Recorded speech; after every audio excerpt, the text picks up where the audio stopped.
Abortion clinic worker dies. What she saw in the afterlife will stun the world. My name is Alana, and for 15 years, the rhythmic hum of the clinic was the soundtrack to my life. I was a counselor, a patient advocate, a hand to hold in what I firmly believed was a sanctuary for women facing impossible choices. The sterile scent of antiseptic, the hushed tones in the waiting room, the quiet click of my pen as I went over consent forms, these were the details of a world I had built my career, and indeed, a significant part of my identity, upon. I considered myself a compassionate person, a pragmatist. My faith, if you could call it that, was rooted in humanism, in the tangible good one could do for another person in the here and now. I believed fervently in a woman's autonomy, in her right to choose, and I saw my work as an essential service, a bulwark against desperation, a provider of safe passage through a difficult, often painful, decision. The gratitude in a patient's eyes, the sigh of relief when a procedure was over, these were my affirmations. I told myself I was alleviating suffering, empowering women, offering them control over their own destinies in a world that often sought to deny it. The complexities, the moral ambiguities that some people saw, I had compartmentalized. To me, it was a medical procedure, a healthcare necessity. The concept of a soul in relation to the early stages of pregnancy was, in my view, a religious imposition, not a biological or ethical reality I needed to contend with in my professional capacity. We were dealing with tissue, with potential, not with a fully formed person in the way I understood personhood. Yet, if I am truly honest with myself, in the quiet, unguarded moments, late at night, after a particularly draining day, or when a patient's story struck a deeper, more unsettling chord, a flicker of something akin to unease would sometimes surface, a young woman, barely more than a girl, her eyes wide, with a fear that no amount of calm reassurance could fully dispel. An older patient, already a mother, her face etched with a silent grief that spoke volumes beyond her stated reasons for being there. These moments, I would quickly rationalize. Hormones, societal pressure, the inherent difficulty of the situation, these were the culprits, not the procedure itself, not the core of what we were doing. I was good at my job, good at providing comfort, good at navigating the emotional minefields. But sometimes, the echo of a choice, a life unlived, would linger a little too long in the sterile air, a faint, almost imperceptible question mark at the end of a long day. I'd push it down, reaffirm my convictions, focus on the tangible relief we provided. My colleagues were like-minded, a tight-knit group, bound by a shared sense of purpose, a collective belief in the righteousness of our cause. We supported each other, validated each other, created an echo chamber where our views were reinforced, and the dissenting voices of the outside world were easily dismissed as uninformed, judgmental, or simply cruel. Life was busy, demanding. There was little time for protracted existential crises. The patients kept coming, their needs immediate, their gratitude often palpable. And so, I continued, confident in my role, secure in my worldview, never imagining that the very foundations of my understanding of life, of choice, of compassion itself, were about to be subjected to a force so profound, so utterly transformative, that the Alana I knew would cease to exist, replaced by someone I could never have conceived, someone who had glimpsed an unbearable, beautiful, and terrifying truth. The clinic itself was a modern, clean facility designed to be as calming and non-threatening as possible. Soft colors on the walls, comfortable seating, magazines artfully arranged. We prided ourselves on professionalism, on creating an atmosphere of care and respect. My office was small but private, a space where I could talk to patients without interruption, listen to their stories, explain the procedures, and ensure they felt informed and supported in their decisions.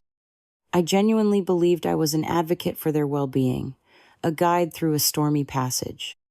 The internal questions, when they arose, were like small, unwelcome waves against the hull of a sturdy ship, noticeable, but not enough to alter course. I'd tell myself that difficult choices were a part of life, and our role was to make those choices as safe and manageable as possible. The alternative, the desperate measures women might resort to without access to our services, was a far more horrifying prospect in my mind. That was the lens through which I viewed everything. The ethical debates, the philosophical arguments, the religious condemnations, they felt distant, abstract, disconnected from the very real, very human dramas that unfolded within our clinic walls every single day. I was on the front lines of women's health, or so I thought, a champion of autonomy. Little did I know, a different kind of front line was waiting for me, a different kind of truth, one that would shatter every certainty I held, every carefully constructed justification, and force me to confront the very essence of what it means to be alive and what it means to choose. The day it happened began like any other Tuesday. The morning rush of appointments, the scent of coffee brewing in the staff room, the low murmur of conversations. I had just finished a counseling session with a young woman who was tearful but resolute. I remember making a note in her file, feeling that familiar mixture of professional satisfaction at having provided support and a lingering, almost imperceptible sadness for the circumstances that brought her to us. I leaned back in my chair for a moment, a rare pause in a typically hectic schedule, and glanced at the clock. It was almost time for my lunch break. I remember thinking about the salad I had packed, a small, mundane thought that now seems impossibly trivial.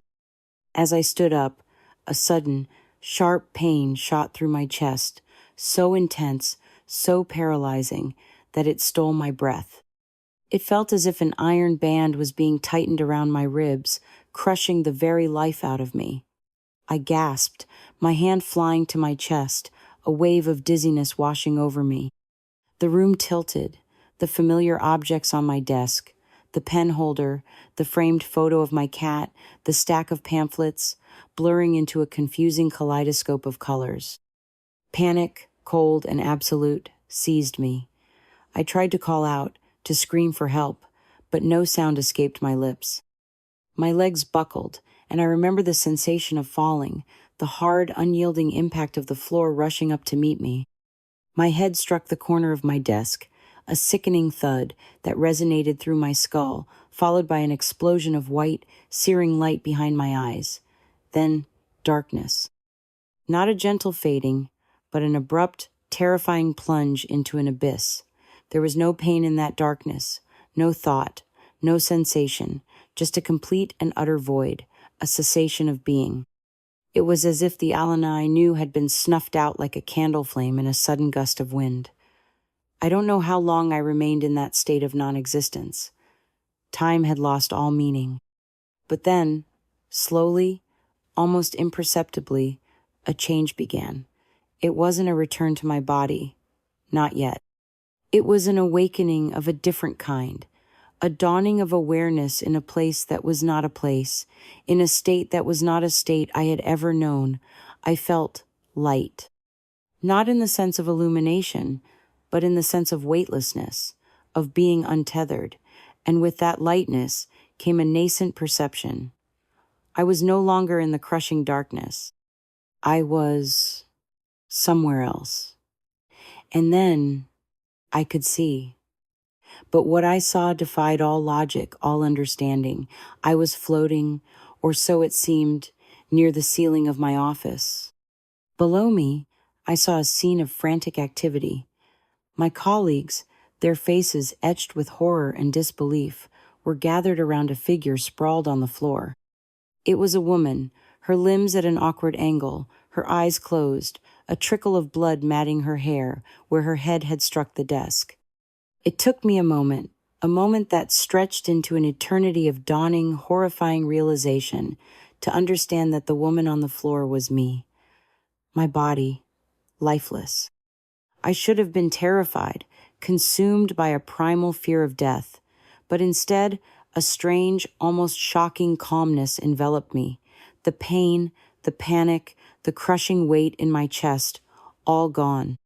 I felt a profound detachment, as if I were watching a scene from a movie, a drama in which I was an observer, not a participant. I saw one of my colleagues, a nurse named Maria, performing chest compressions, her face a mask of desperate concentration. Another was on the phone, her voice high-pitched and strained as she spoke to emergency services. The sounds of their efforts, their cries, reached me, but they were muted, distant, as if coming from another world. I tried to speak to them, to tell them I was here, that I was all right, in a strange, inexplicable way. But I had no voice, no physical form to make myself known. I was an unseen presence, a silent witness to my own demise. And as I hovered there, suspended between two realities, the atmosphere in the room began to shift in a way that had nothing to do with the medical emergency unfolding below. The air grew colder, a palpable chill that seeped into my non-physical being. The familiar, sterile environment of my office, the place where I had spent so many years offering what I believed was help and compassion, began to feel oppressive. The muted sounds of the emergency response seemed to recede further, replaced by a low, almost subaudible hum, a vibration that resonated with a deep and unsettling frequency. From the corners of the room, from the shadows beneath the furniture, something began to coalesce.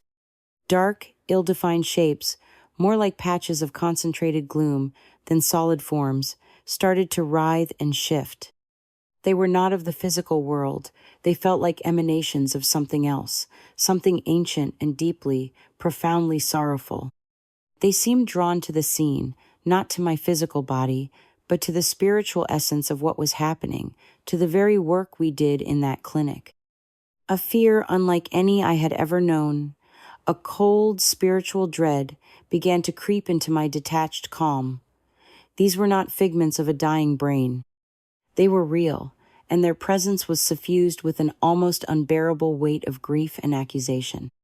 The calm I had felt earlier was now completely shattered, replaced by a growing terror that was not for my physical life, which I understood was already lost, but for my very soul.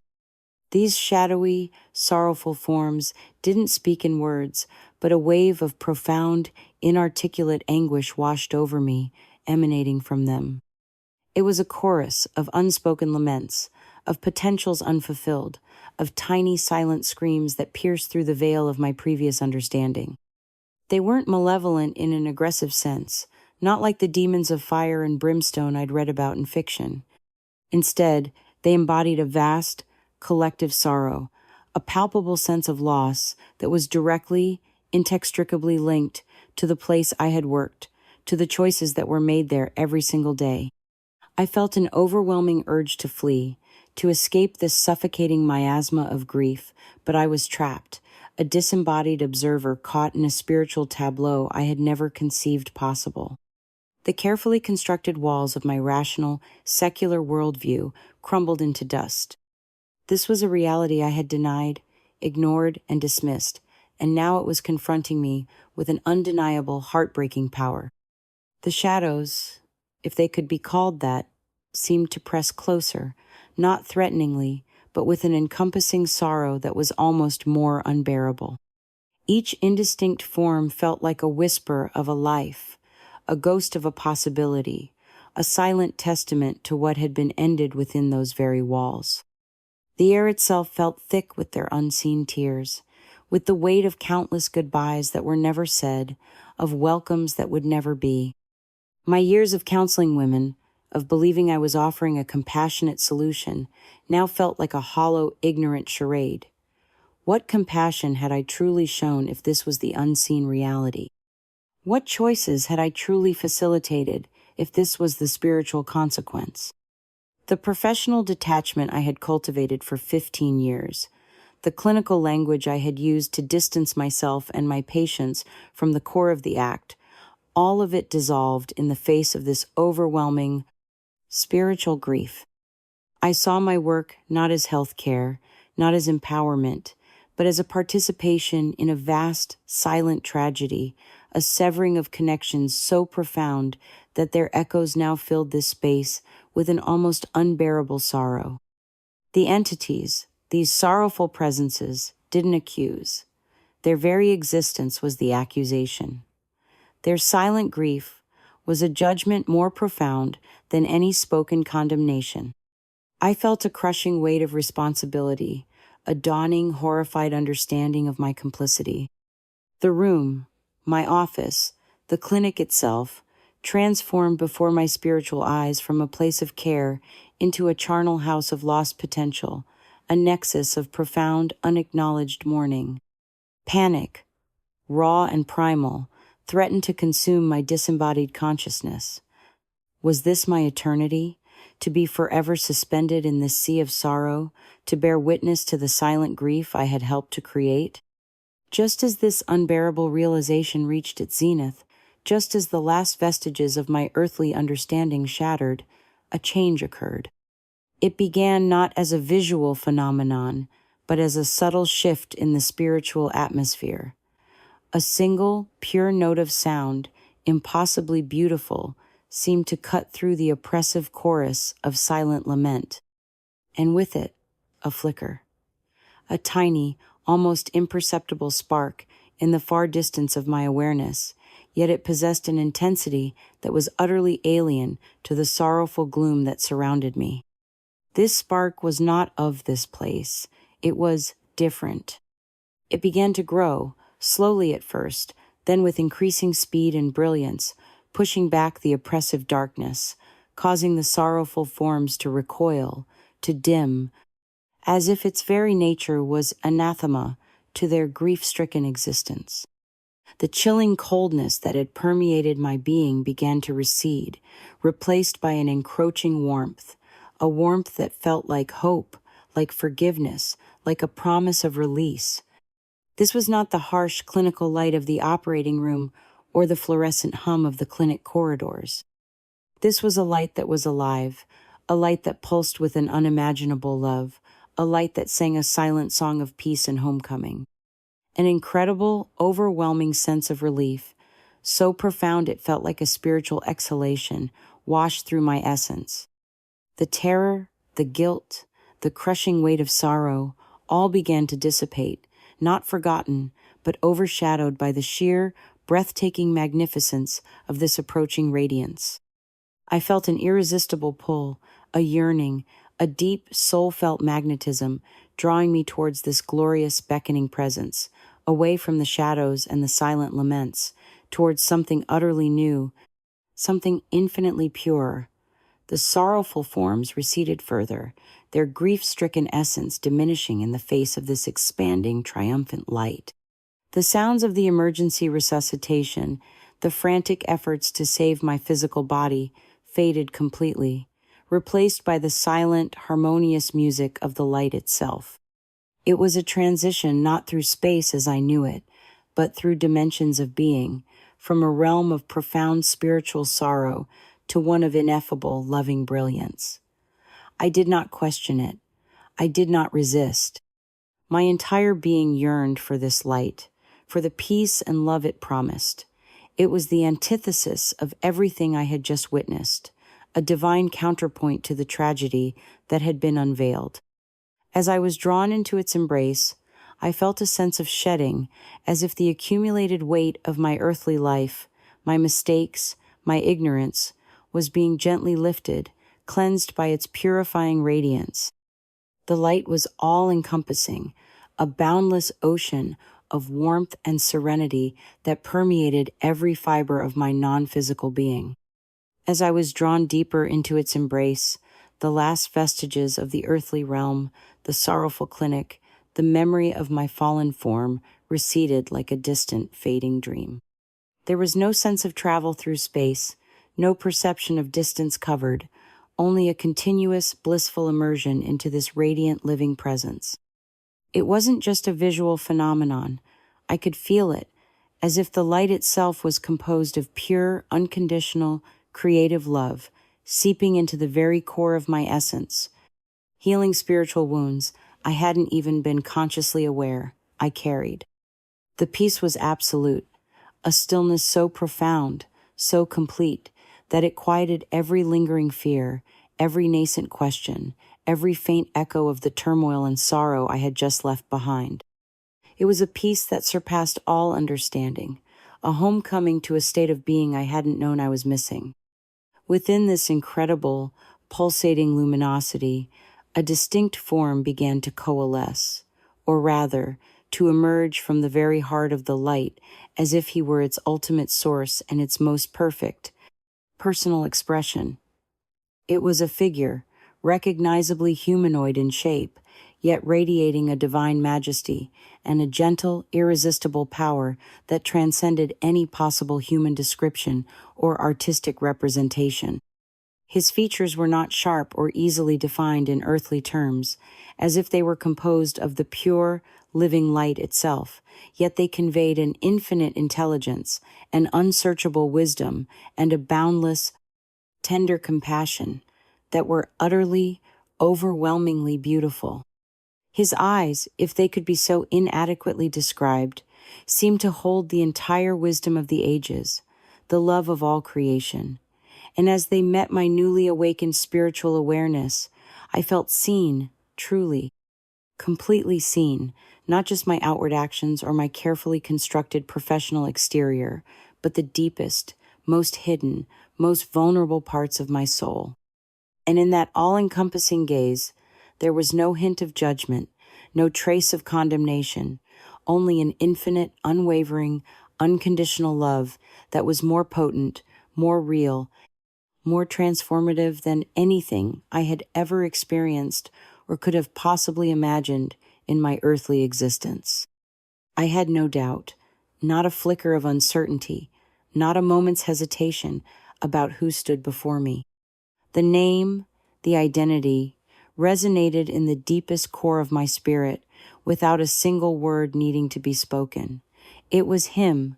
It was Jesus, the Christ, the Son of God, the one whose name I had heard used in reverence by some and in casual profanity by others, the one whose teachings I had perhaps superficially known from cultural osmosis, but had never truly encountered, never truly understood until this very moment.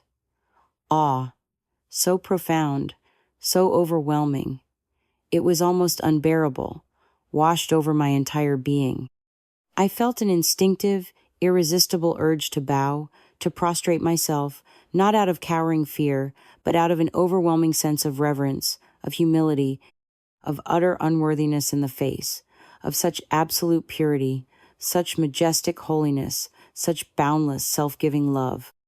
Alana. His voice was not a sound that vibrated through any physical air, for there was no air, no physical ears to hear in the conventional sense.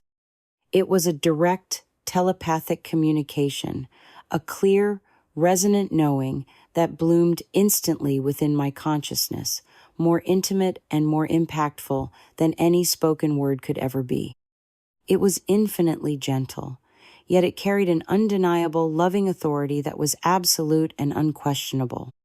The sound of my own name, spoken by him, felt like a divine benediction, a tender, personal acknowledgement, a confirmation of my very existence, washing away any lingering sense of dissolution or unreality.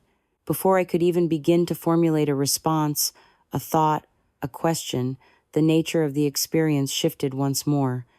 The light around us, the very substance of this divine realm, seemed to become a living, three-dimensional canvas, and upon it, with breathtaking clarity and speed, my entire earthly life began to unfold. It wasn't like watching a movie on a distant screen. It was far more immersive, as if I were simultaneously reliving every moment and observing it with a new, heightened level of complete, objective understanding. I saw not only my actions, but the intricate, often hidden web of my thoughts, my feelings, my motivations, my intentions, and the far-reaching consequences, both seen and unseen, that rippled out from every choice I had ever made. Every single moment, from my earliest childhood memories, the innocent joys, the scraped knees, the dawning awareness of self, the first stirrings of conscience, to my final, abrupt, and fatal collapse in my clinic office, was replayed with an almost unbearable, yet ultimately merciful, clarity. I saw myself as a child, shaped by the unique blend of love and human imperfection that characterized my upbringing. I witnessed the restless energy of my youth, the intellectual curiosity, the desire for meaning and purpose that had eventually led me, through a series of choices and circumstances, to my career in the clinic. The 15 years I had spent there unspooled before me, the faces of countless patients, the daily routines, the moments of perceived professional satisfaction, the carefully constructed rationalizations that underpinned my work. I saw the instances where I had acted with what I believed was genuine compassion, offering a listening ear, a comforting word, a sense of non-judgmental support to women in crisis. There were moments where I had gone the extra mile, stayed late, absorbed the emotional distress of others, believing I was alleviating suffering. These moments, viewed now, were not entirely without merit, yet they were tinged with a profound, dawning understanding of their ultimate inadequacy in the face of the deeper spiritual truths that were now being revealed to me. But the life review was unsparingly, unflinchingly honest, a divine mirror reflecting the totality of my being, warts and all. It also showed me, with painful precision, the other side, the moments where my compassion had been superficial, where my professionalism had become a shield for emotional detachment, where my commitment to a particular ideology had blinded me to deeper, more eternal considerations.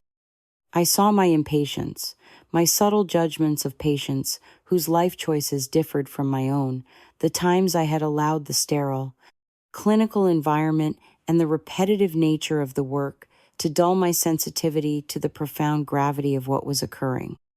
I witnessed the missed opportunities for true spiritual connection, for offering a word of genuine, life-affirming hope that went beyond the immediate temporal solution. My carefully constructed belief system, my humanistic faith in my own capacity to do good, was laid bare in all its inherent limitations and spiritual superficiality.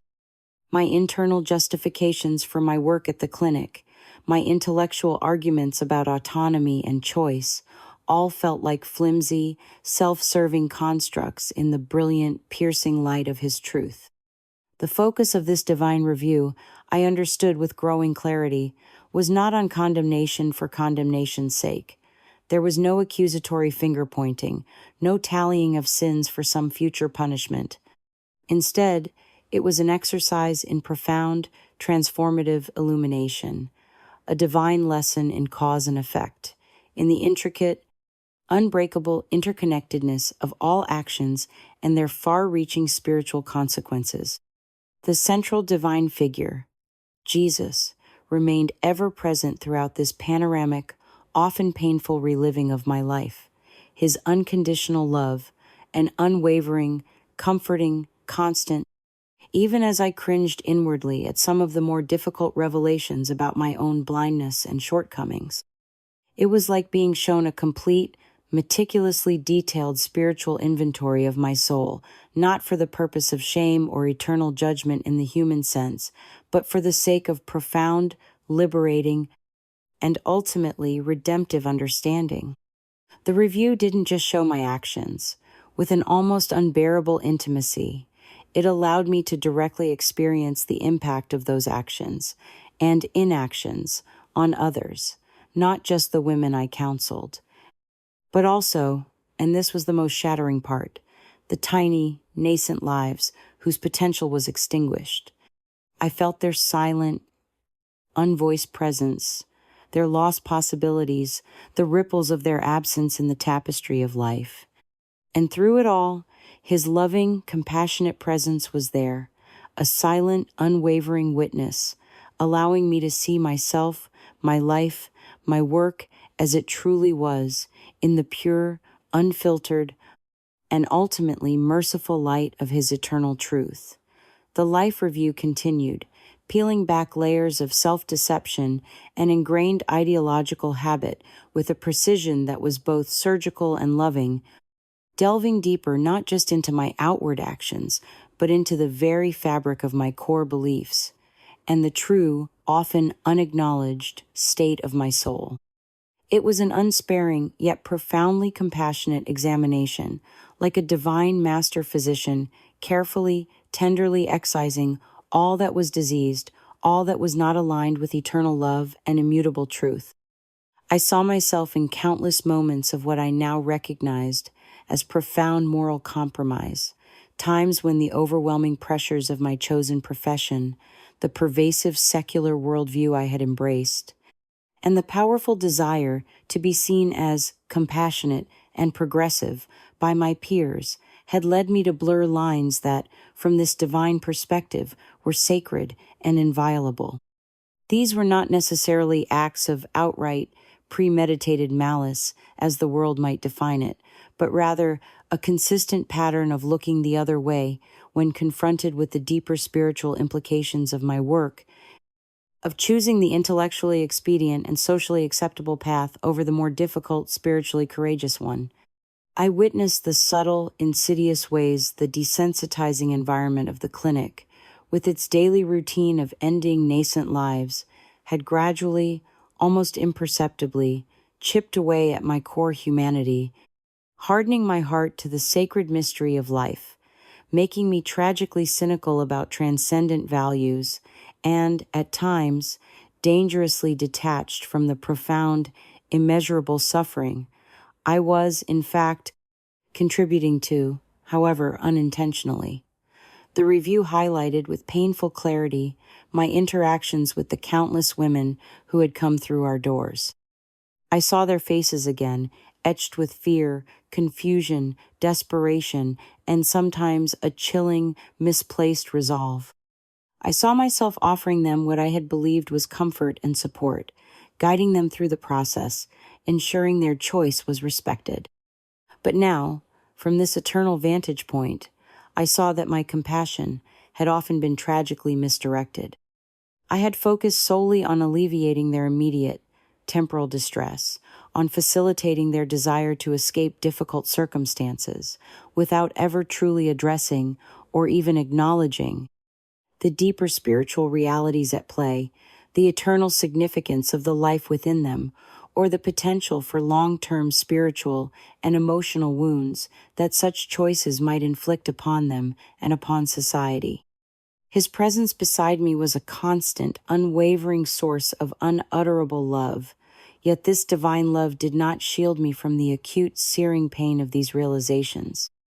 It was a purifying, transformative pain, born not of condemnation from him, for his essence was pure love, but of my own dawning, clear-sighted understanding of where I had so grievously fallen short of the divine potential for true compassion, true wisdom, and true service that he had originally intended for me.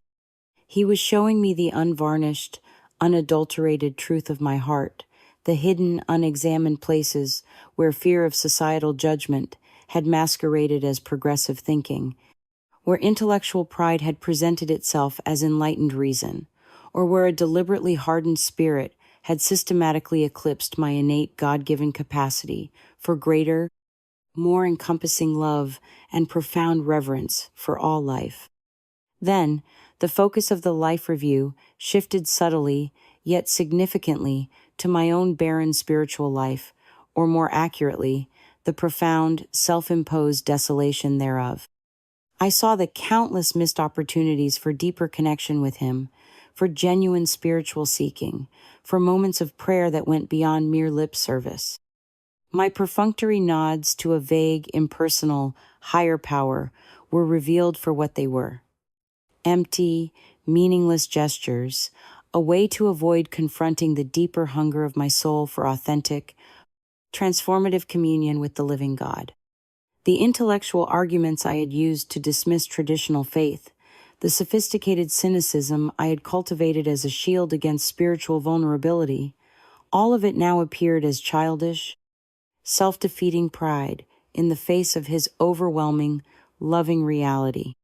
The central divine figure, Jesus, then began to impart specific, targeted revelations, not through complex theological discourse or didactic pronouncements, but through a direct, instantaneous infusion of living understanding that bypassed my limited, often resistant human intellect and resonated with irrefutable clarity deep within my awakened soul.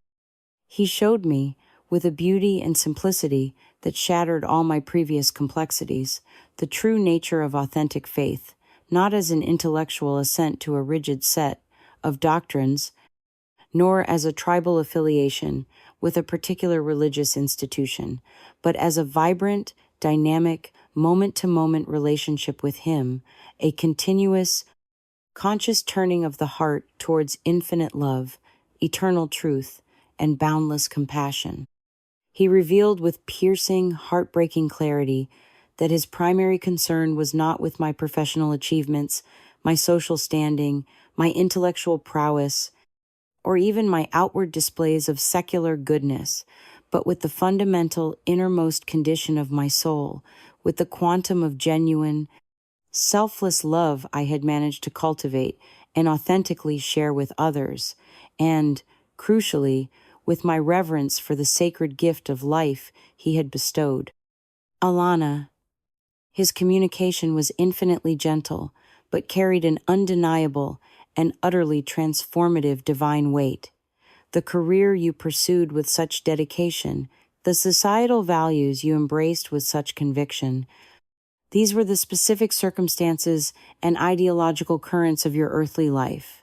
They provided the context for your significant choices, choices that had eternal ramifications.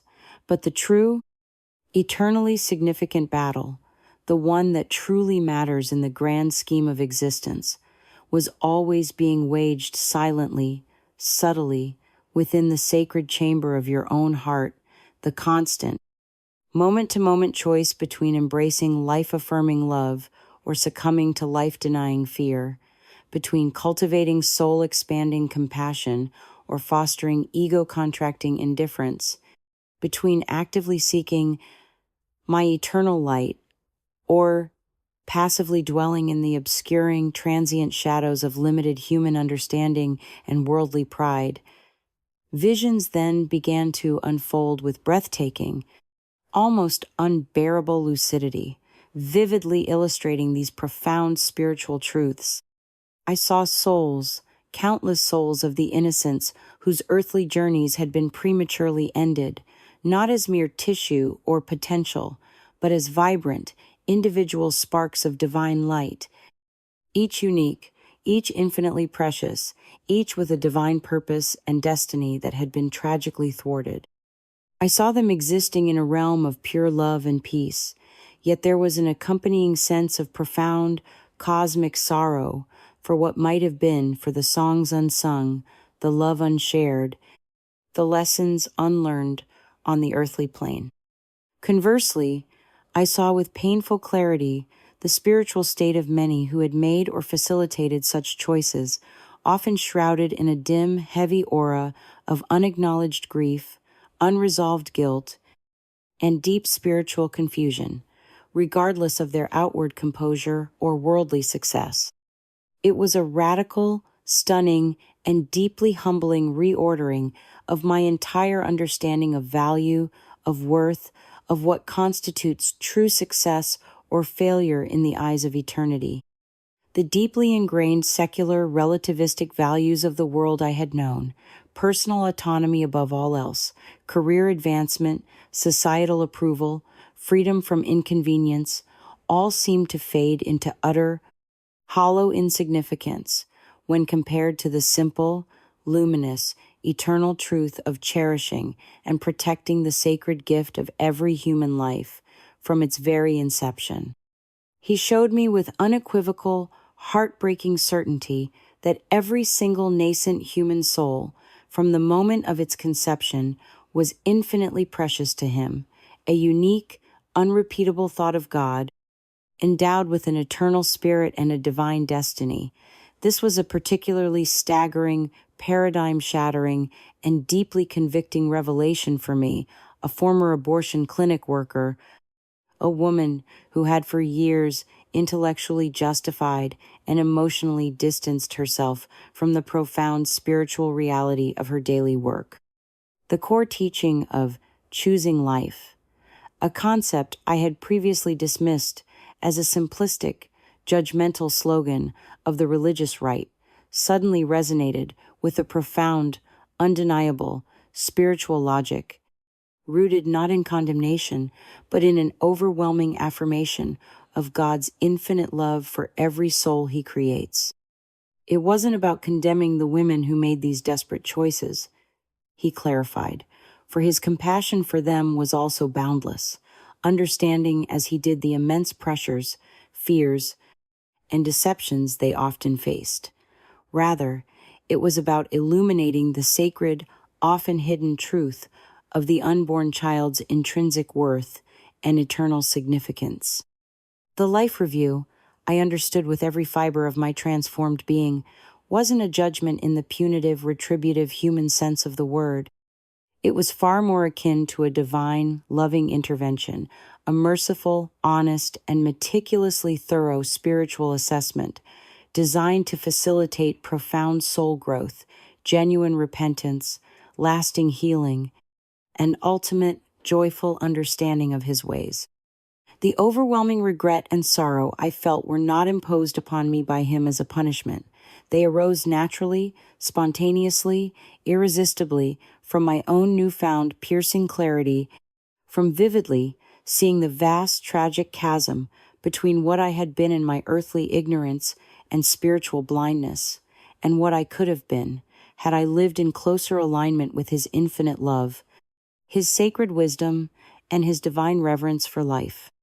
His divine purpose, I now saw with tear-filled eyes, was not to shame or diminish me, but to awaken me from my spiritual slumber, to purify my heart, to prepare me for a deeper, more complete understanding of the eternal spiritual realities that underpinned all existence, and ultimately to call me to a new path of service, one that truly affirmed life and honored him. And as this illuminating, life-altering phase of the life review concluded, I felt stripped bare of all pretense, all ego, all illusion, all my carefully constructed worldly justifications, yet strangely, miraculously, incredibly hopeful, profoundly receptive, and deeply, humbly ready to receive whatever further truths he, in his infinite, astonishing mercy and grace, wished to impart to my waiting, chastened, and now eagerly receptive soul. The immensity of the light surrounding us seemed to deepen, to become even more vibrant and alive, and with it, my capacity for understanding expanded further, as if my very consciousness was being gently, lovingly stretched by his grace to accommodate divine truths, too vast, too profound for my former earthly mind to have ever contained. The central divine figure, Jesus, then began to unveil with even greater clarity the intricate, often hidden, spiritual realities that lay behind the frequently deceptive curtain of the physical world, focusing particularly on the sacred nature of human life from its very inception and the profound spiritual consequences that ripple outward from choices that disregard this sanctity. It was as if I were being granted a privileged, unvarnished glimpse into the very heart of creation, shown the divine blueprint, the sacred patterns of life, love, and soul purpose that underpin our earthly existence. He showed me, with a vividness that left no room for doubt or misinterpretation, how each human life, from the moment of conception, is a unique, unrepeatable spark of his own divine essence, a tiny vessel intended to carry and express a particular aspect of his infinite love and creativity in the world. Visions unfolded before my spiritual eyes, where I witnessed the very formation of these nascent souls, tiny points of brilliant light, each tenderly woven by divine hands, each imprinted with a sacred purpose, a unique destiny, a potential contribution to the grand tapestry of cosmic evolution. I saw these tiny, developing beings not as mere biological processes or collections of cells, as I had been conditioned to believe and articulate in my professional life, but as complete, albeit embryonic, spiritual individuals, already possessing an eternal soul, already known and infinitely loved by their Creator, already holding within them the seeds of unimaginable potential. He allowed me to perceive the delicate, luminous spiritual cord that connected each of these tiny developing lives to him, a cord of pure love and life force. And then, with a sorrow that pierced my own soul, he showed me what happened, spiritually, when that cord was prematurely, unnaturally severed by human choice. It was not a vision of fire and brimstone, not a scene of angry retributive punishment as some earthly doctrines might depict. Instead, it was a vision of profound cosmic grief, a ripple of divine sorrow, a disruption in the harmonious song of creation. I saw those tiny extinguished lights, those interrupted destinies, being gathered tenderly into his infinite love, into a realm of perfect peace and healing. Yes, but there was also an undeniable sense of loss, of a sacred potential unfulfilled on the earthly plane, of a unique note missing from the symphony of humanity. He showed me the unseen spiritual impact on the women who made these choices, often driven by fear, desperation, or profound deception. Even when they felt a sense of immediate relief or believed they were acting in their own best interest, he revealed the subtle, often deeply buried, spiritual wounds that such decisions could inflict upon their souls, a lingering sense of incompleteness, an unacknowledged grief, a subtle deadening of their innate maternal connection to the sacredness of life, a spiritual burden that, if unhealed, could cast long shadows over their future well-being and their relationship with him. The choices made in darkness, Alana, his communication was imbued with an almost unbearable tenderness and divine sorrow, even when born of great suffering or confusion, still carry inherent consequences. For every action creates a ripple in the spiritual fabric of existence. My desire is not to condemn, but to heal, to enlighten, to lead all my children back to the path of life, of love, of reverence for the sacred gifts I bestow. He then contrasted these visions with others, showing me souls who, despite facing immense hardship, overwhelming fear, or seemingly impossible circumstances, had chosen to honor and protect the nascent life within them. I saw their struggles, their sacrifices, but I also witnessed the profound spiritual strength they gained, the deep, often unexpected joy that eventually blossomed, the unseen angelic support that surrounded them, and the ways in which these choices, made in love and faith, created powerful currents of light and hope that rippled outwards, blessing not only their own lives, but the lives of many others. He showed me that true compassion, his divine compassion, always seeks to preserve and nurture life, not to end it. It seeks to support both the mother and the child, to find creative, loving solutions even in the most challenging situations, to uphold the sanctity of every soul.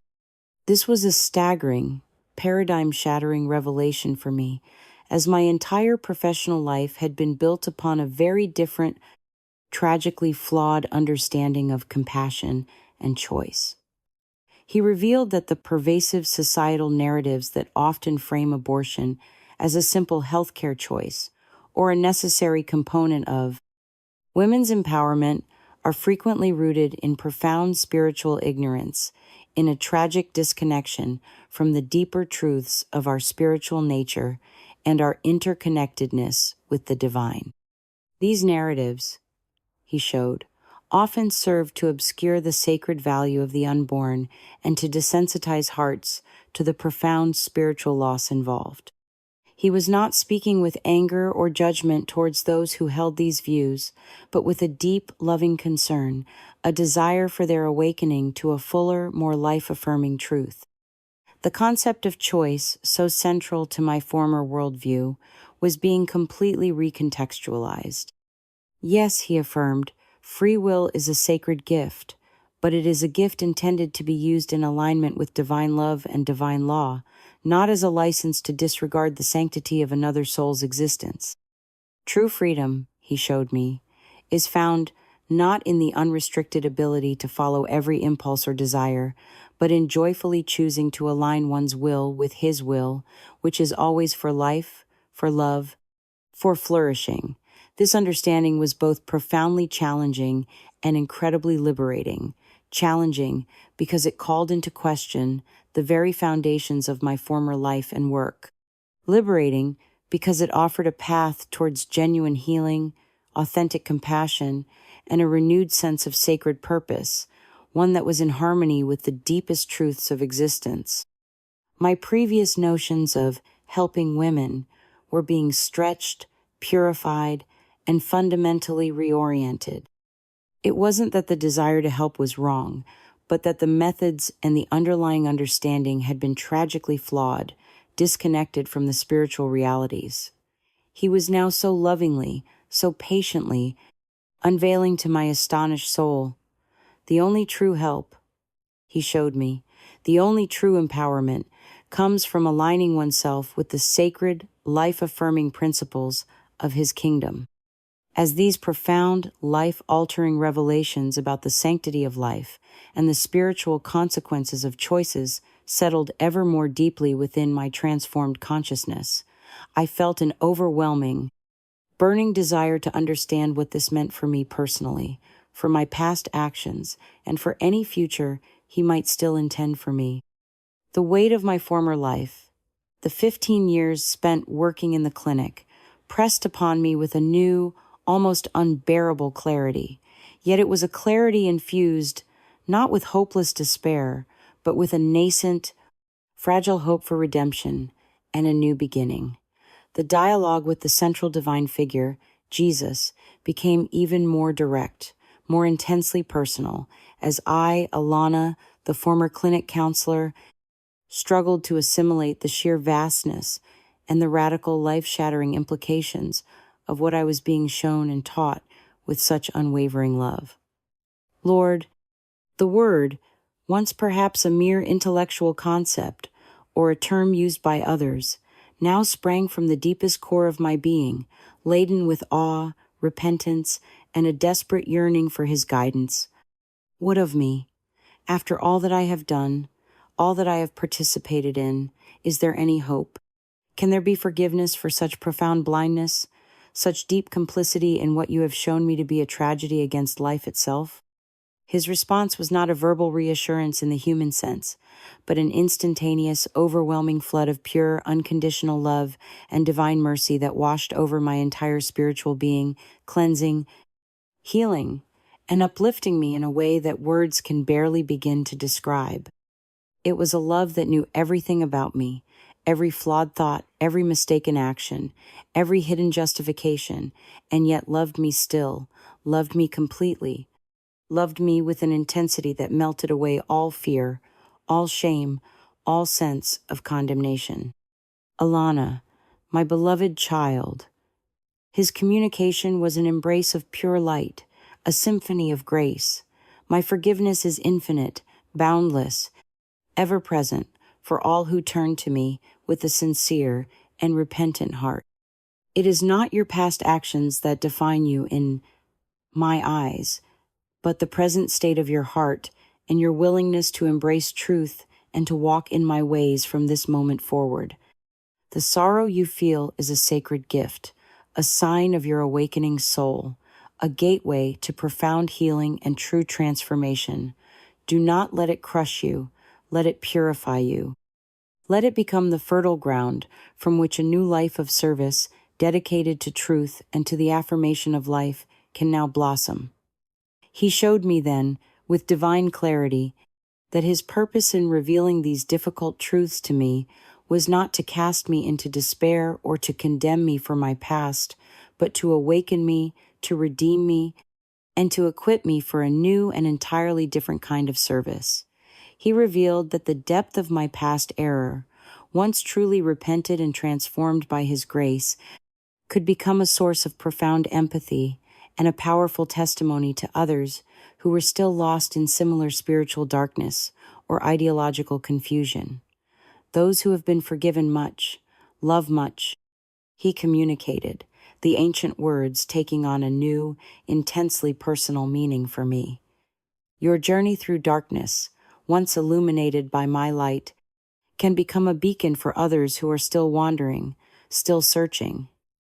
He then began to gently, lovingly, impart the core of the message he wished for me to understand with every fiber of my renewed being, and which he was now clearly commissioning me, in my own unique and redeemed way, to carry back and share with a world desperately, often unknowingly, in need of its healing truth. It was a message that affirmed the absolute, non-negotiable sanctity of every human life, from the very moment of conception, as a precious, unrepeatable gift from God, endowed with an immortal soul and a sacred divine purpose. It was a call for humanity to awaken from its pervasive slumber of spiritual ignorance and moral relativism, to recognize and honor the profound, unbreakable spiritual interconnectedness of all beings, and to cherish and protect the sacred divine spark that resides within every single individual, born and unborn. The greatest commandment, the one that underpins all true spirituality and all genuine morality, he emphasized, his divine essence glowing with an even greater, more brilliant, and more urgent intensity that filled my entire awareness, is to love. To love me, the creator and sustainer of all life, with all your heart, with all your soul, with all your mind, and with all your strength. And flowing inextricably and inevitably from that primary love, to love your neighbor, every single fellow human being, from the tiniest embryo to the most aged elder, as you love yourself, as a sacred expression of my own being. And understand with clarity, Alana, your neighbor is everyone. There are no exceptions, no categories, no justifications for withholding this sacred, life-affirming love in my kingdom. He showed me then, with vivid, often heartbreaking clarity, that true lasting solutions to the complex problems that lead women to consider abortion, poverty, lack of support, fear, coercion, societal pressures could never be found in the morally bankrupt act of destroying innocent life. Instead, he revealed that genuine divine solutions always involve an increase of love, of compassion, of support, of sacrifice, and of a collective societal commitment to upholding the dignity and value of both the mother and the child. Tell them, Alana. His divine directive was infinitely gentle in its tone, yet unmistakably clear and imbued with an urgent, sacred imperative. Tell all who will open their hearts to listen that the path to true healing, true empowerment, and true societal progress lies not in the exercise of a right to extinguish life, but in the courageous, compassionate embrace of the responsibility to nurture and protect it. Tell them that my grace is sufficient, my love is abundant, and my power is available to help them find life-affirming solutions, even in the most desperate of circumstances. Tell them to choose life, and in choosing life, to choose me. This message was so breathtakingly simple in its core essence. Choose love, choose life, yet so profoundly challenging, so radically countercultural, and so starkly at odds with the prevailing secular, utilitarian, and often death-affirming narratives of the world I had known and, to my deep shame, actively participated in. It wasn't a call to political activism in the worldly sense, though it had profound political and social implications. It was, first and foremost, a call for a global, spiritual revolution, a revolution of hearts and minds, beginning silently, powerfully, sacredly in the transformed, repentant, and reconsecrated inner sanctum of each individual human heart. He then showed me, with gentle love, my own potential role in this grand, divine endeavor, not as a figure of condemnation or judgment, for that was not his way, but as a humble, credible messenger, a repentant witness, a willing conduit for his transformative love and his life-affirming truth, particularly to those who, like my former self, were trapped in the intricate webs of deception that devalue human life. The thought was simultaneously terrifying in its awesome responsibility and exhilarating in its sacred redemptive potential.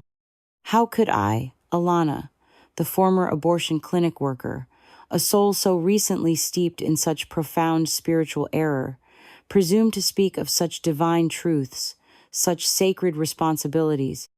How could my voice, so long accustomed to articulating the justifications for ending life, ever learn to effectively, convincingly convey this gentle, yet infinitely powerful and world-changing message of choosing life, of cherishing every soul? His reassurance flowed into me like a calming, empowering river of pure, liquid light, dispelling all my fears, all my inadequacies. It is not by your own limited strength or eloquence, Alana, but by my divine grace and my Holy Spirit flowing through you. Your own journey, your own painful descent into darkness, and your miraculous, merciful awakening by my light have, in their own mysterious way, uniquely prepared you for this specific service. Speak simply, honestly, humbly, what you have seen here, what you have felt in my presence, what you now know with an unshakable, life-altering certainty in the deepest core of your transformed being. The words, the opportunities, the courage, the wisdom, all will be given to you as they are needed. Trust in me. Be my voice. Be my heart. Be my hands. The sheer, almost unbearable weight of this sacred commission was daunting, yet it was inextricably mingled with an incredible, burgeoning sense of true, eternal purpose. A purpose far greater, far more meaningful, far more aligned with the deepest, God-given longings of my awakened soul than any I had ever known or even dared to imagine before. This was not just another task, another career. It was a sacred, life-altering, soul-defining trust, a chance to participate, in some small way, in his divine work of redemption and restoration in a broken and suffering world. The central divine figure, Jesus, then tenderly, lovingly conveyed that my precious, transformative time in this sublime realm of pure, unadulterated light and profound, direct spiritual understanding was, for now, drawing to its earthly close. An immediate, almost visceral sense of profound, heart-wrenching reluctance welled up within my newly awakened consciousness. Having tasted, having been fully immersed in, this unparalleled state of absolute peace, unconditional love, and perfect, unclouded clarity, the mere thought of returning to the dense, broken, chaotic, and often brutal world I had so recently left behind, with all its pervasive pain, its frustrating limitations, its prevalent spiritual blindness, and its relentless frugal, often overwhelming demands, was almost more than my spirit could bear. I want to stay here with you, Lord. The thought, the desperate, silent plea, formed with an almost physical ache within the core of my spiritual being, a passionate, soul, deep yearning to remain forever in his healing, illuminating, life-giving presence, to never again be separated from this sublime state of grace and perfect communion. His response when it came was filled with an infinitely tender divine understanding that fully acknowledged the depth and sincerity of my desire, yet simultaneously, lovingly, affirmed a different, necessary path for me at this crucial juncture of my eternal soul's journey. Alana, my beloved child, your sacred, often challenging journey in the physical realm, with its unique, tailor-made lessons and its precious opportunities for profound soul growth and loving service, is not yet complete. There is still vital, urgent work for you to do there. A crucial, life-affirming message you must now carry back with you to a world that is starving for truth and for hope. The profound peace, the unconditional love, the unshakable clarity you have experienced here in my presence are not meant to be hoarded selfishly, kept only for yourself, but are intended to be generously, courageously shared, to become a living, breathing beacon of divine hope and gentle guidance for countless others who are still lost, desperately stumbling in the pervasive spiritual darkness of the world, unconsciously yearning for the very light you have now so gloriously witnessed and wholeheartedly embraced. He then showed me, not in the detailed, panoramic style of the comprehensive life review, but as a series of gentle, poignant, prescient flashes of insight, the potential positive, life-altering ripples, the unforeseen pathways of divine grace and healing that my return to earth, armed with this new truth, could initiate. He showed me faces of people I did not yet know in my earthly life, souls who were struggling with confusion, trapped in deception, burdened by guilt, searching desperately for meaning and forgiveness, whose lives might be unexpectedly touched, significantly changed, perhaps even spiritually awakened and set on a new life-affirming path by the humble, sincere, and now spirit-empowered testimony I would courageously bear of his infinite love, his boundless mercy, and his unwavering truth concerning the sanctity of all human life.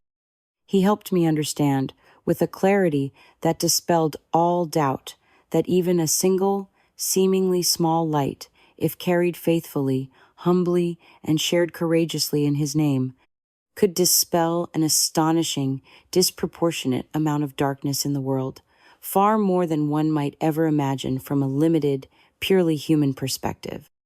The intense, almost overwhelming reluctance I had felt just moments before at the thought of returning to the difficulties of earthly life began to slowly, miraculously transform. First, it became a hesitant, almost mournful acceptance of his will, and then, gradually, powerfully, it blossomed into a burgeoning, spirit-infused sense of sacred resolve, of holy determination.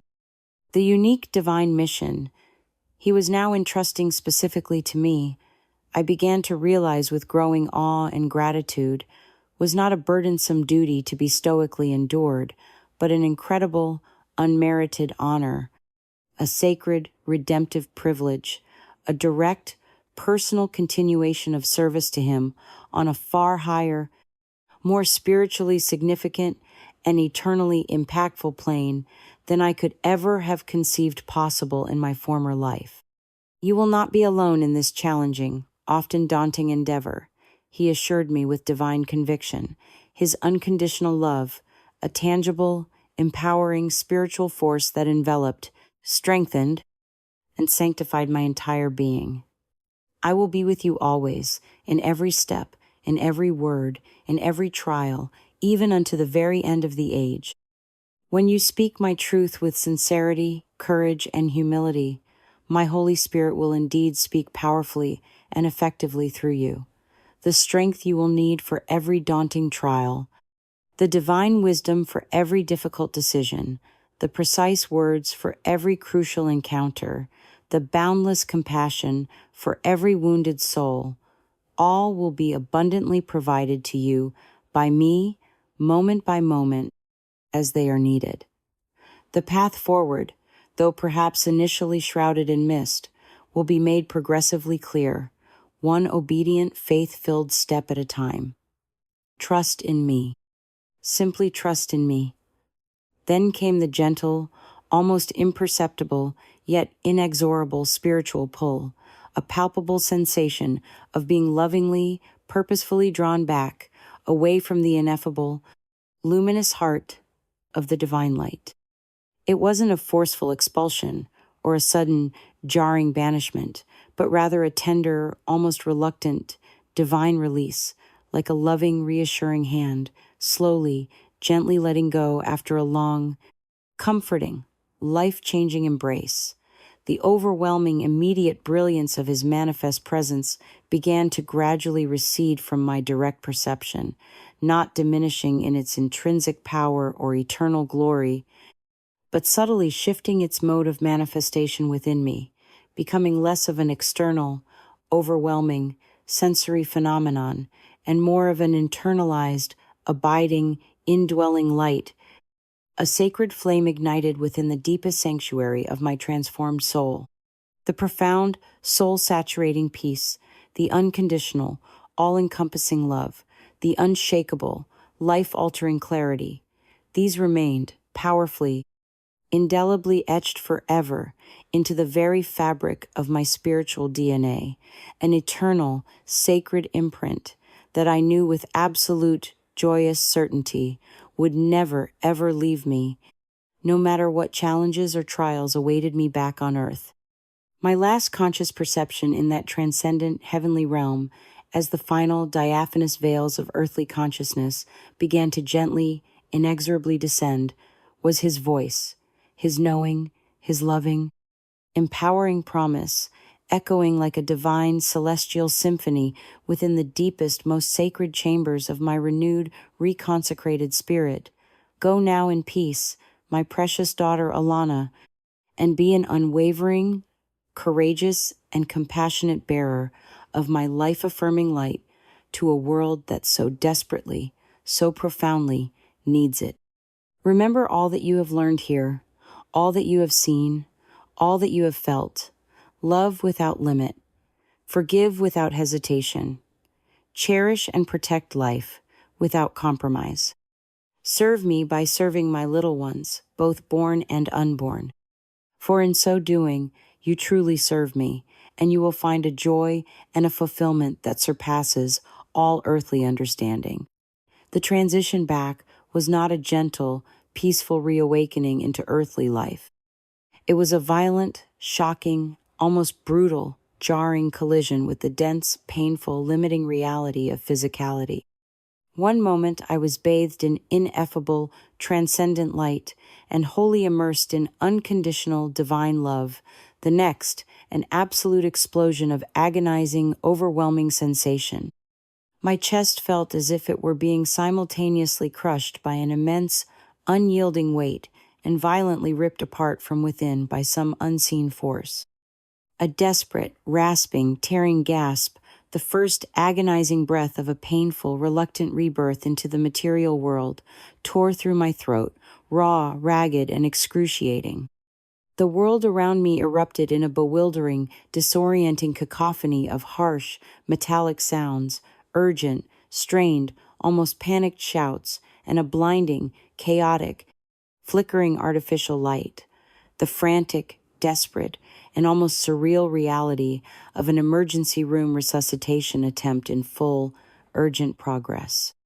I could hear those shouts, muffled and distorted at first, as if coming from a great, echoing distance, then growing alarmingly clearer, closer, voices laced with a potent mixture of intense professional concentration and dawning, almost disbelieving hope. We've got a rhythm. Sinus tatch. Get that line in stat. Pressure's coming up. Strong, urgent, unseen hands were on me, probing, pressing, manipulating my unresponsive form. A gritty, cold oxygen mask was clamped roughly, almost painfully, over my face, the acrid, chemical smell of antiseptic, mingling with the faint, metallic tang of sweat and perhaps my own blood, filling my nostrils with a nauseating, unwelcome familiarity. My body, which mere moments ago had been a forgotten vessel, was now a raging symphony of excruciating, undeniable pain. My chest, where the initial medical crisis had struck, felt like a molten, fiery inferno of agony. My head, where it had impacted the desk, throbbed with a relentless, nauseating, fiery pain. Every single nerve ending in my battered, traumatized physical form seemed to be screaming in raw, unadulterated, protesting anguish. It was a brutal, shocking, almost unbearable re-entry into a world I had, for a timeless, blessed, unforgettable interval, completely, gloriously transcended. Consciousness, my earthly awareness, flickered precariously, a fragile, sputtering, uncertain flame buffeted by a raging storm of pain, sensory overload, and profound disorientation.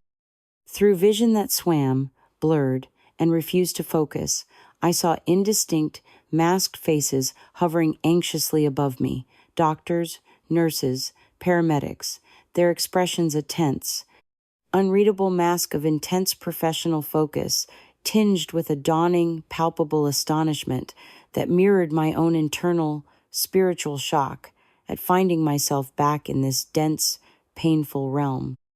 I tried desperately to speak, to articulate the incredible, world-shattering, life-altering spiritual experience I had just undergone, to tell them with urgent conviction what I had so clearly seen, where I had so recently been. The vital, sacred message I now carried burning within my soul, but only a choked, inarticulate, pitiful groan managed to escape my unresponsive lips. The contrast was so staggering, so profoundly disorienting, it was almost unbearable, capable of shattering a lesser resolve, of plunging a soul into madness. From the boundless, indescribable peace and infinite, unconditional love of his divine holy presence, I had been violently, unceremoniously hurled back into this raw, brutal, limited reality of a broken, tormented physical body and the unrelenting, often savage chaos of a fallen world. Yet, miraculously, wonderfully, beneath the overwhelming, crashing waves of physical pain, beneath the disorienting, suffocating fog of confusion and trauma, the indelible, sacred imprint of that other, higher, truer realm remained, a deep, quiet, unshakable certainty, an unassailable, eternal knowing. I was back. And I had a message, a sacred, life-transforming mission from the very heart of divine existence, a mission that now defined my very being.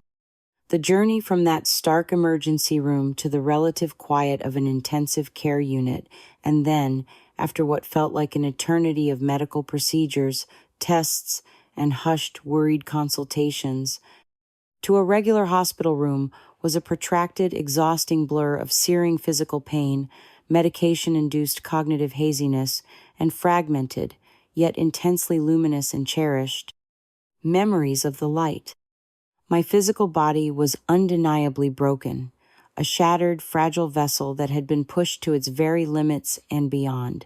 But my spirit, though still reeling and disoriented from the profound, almost violent whiplash of transitioning between such vastly different realms of existence, felt strangely whole, renewed, reborn, imbued with a serene, unshakable, and divinely ordained purpose that transcended all my immediate, excruciating physical suffering. The attending physicians, a team of highly skilled and dedicated medical professionals, repeatedly, almost reverently, called my unexpected survival an absolute miracle, shaking their heads in genuine, undisguised disbelief. I had been clinically dead for a significant period, they gravely informed me later, my initial prognosis upon arrival having been catastrophic, essentially hopeless, with my vital signs indicating an irreversible cascade towards biological finality. They spoke with hushed, almost fearful reverence of lucky coincidences, of shrapnel from some imagined internal explosion that had miraculously missed vital organs by mere millimeters, of the remarkably rapid and unexpectedly effective medical intervention administered by the first responders, of the astonishing, almost inexplicable resilience of the human body when pushed far beyond its commonly understood limits of endurance.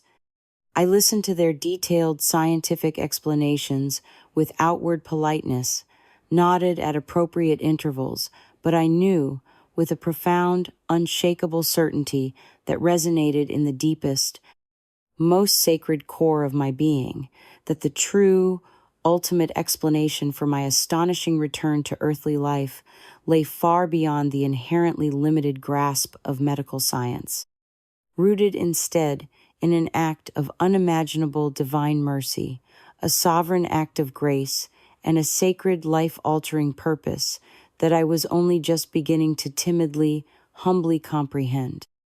My closest friend Leah, who had been my confidant through so many of life's ups and downs, though never privy to the deeper spiritual unease that sometimes plagued me regarding my work, her beautiful, kind face, now a heart-wrenching mask of profound anguish, sleepless, red-eyed exhaustion, and tearful, overwhelming relief, was by my side as soon as the hospital protocols allowed. Holding her trembling hand, feeling its familiar warmth, seeing the unconditional love and the lingering, terrified fear in her weary, compassionate eyes, powerfully, tenderly grounded me in the precious, fragile reality of the earthly life I had been so unexpectedly, so miraculously, so purposefully given back. But the question loomed before me, immense, daunting, almost paralyzing in its implications.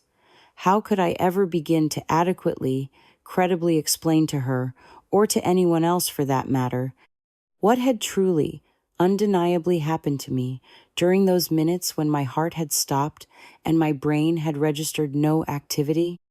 How could I possibly articulate, in mere human words, an experience so profound, so sacred, so utterly beyond the normal scope of human language, comprehension, and accepted reality? The initial days of my hospital recovery were an intense, multifaceted, and often bewildering struggle, not just with the demanding, painful process of physical healing from a near-fatal medical event, but also, and perhaps more significantly, with the immense, almost overwhelming spiritual and psychological task of integrating the NDE with all its paradigm-shattering, life-altering revelations into my conscious, day-to-day understanding and my ongoing, irrevocably changed earthly existence. The memories of that other, luminous realm were incredibly vivid, intensely radiant, almost more palpably real at times than the sterile, utilitarian hospital room that surrounded me. Yet trying to describe them, even to myself, in my own internal monologue, felt like a futile, almost profane, and deeply frustrating attempt to capture an infinite, boundless ocean of pure, living sunlight in a tiny, fragile, earthen jar. The world around me, the hushed, antiseptic efficiency of the hospital environment, the concerned, professional faces of the nurses and doctors making their rounds, even the profound, heartfelt love emanating from my anxious family and friends who came to visit, seemed strangely muted, almost two-dimensional, lacking the vibrant, pulsating, multidimensional reality, the sheer, breathtaking aliveness I had so recently, so unforgettably witnessed and been an integral, blissful part of. When I felt a modicum of physical strength begin to return, when the heavy, disorienting fog of potent painkillers lifted just slightly, allowing for a fragile clarity of thought, I knew I had to try to speak about it, first and foremost to Leah, my steadfast rock, my most trusted confidant. I fumbled awkwardly for words, my voice still hoarse, weak, and thick with unshed tears, and overwhelming, almost uncontainable emotion.